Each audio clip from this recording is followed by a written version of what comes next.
থাকলে, ভালো খাবার খাইতে পারলেই নিয়ামত, আরো কোনো কিছুই নিয়ামত আমরা শুকরিয়া করি না। আল্লাহ বলেন, দুটা চোখ দিয়েছি, দুটা চোখের মূল্য কত? যার চোখ নাই তাকে জিজ্ঞাসা করো। দুটা হাত দিয়েছি, হাতের মূল্য কত? যার হাত নাই তাকে জিজ্ঞাসা করো। দুইটা পা দিয়েছি, যার পা নাই তাকে জিজ্ঞেস করো পায়ের মূল্য কত?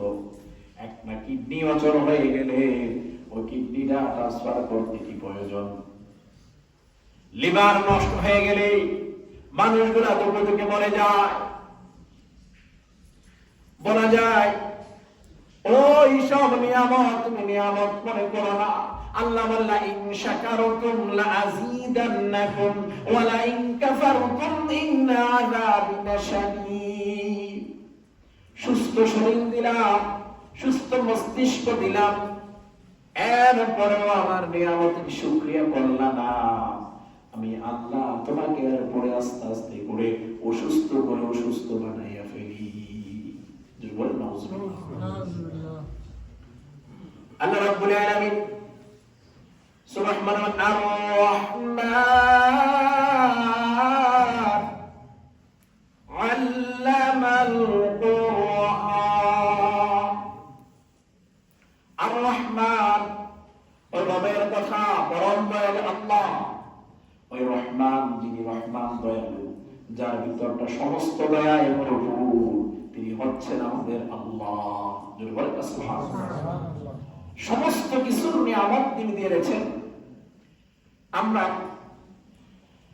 সকাল যখন হয়, দৈনন্দিন আমাদের উপর 5 ওয়াক্ত নামাজ ফরজ।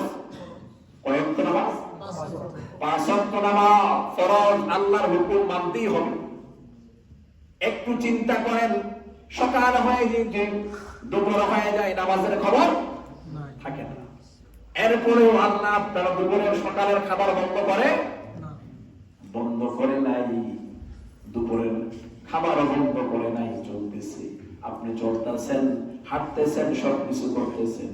এই জন্য আল্লাহ বলেছেন, দুনিয়ার জন্য আমি সকলের রহমত হিসেবে আমি তোমাদের সামনে উপস্থিত হয়েছি। সুবহানাল্লাহ। একজন নাস্তিকও খাবার খায়, একজন নামাজিও খাবার খায়।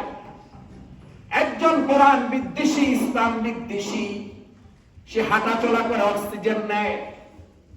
ওই অক্সিজেন যদি চিন্তা করে আমার আল্লাহর হুকুম মানো না, আমি তোমাকে অক্সিজেন দিব না, তাহলে একটা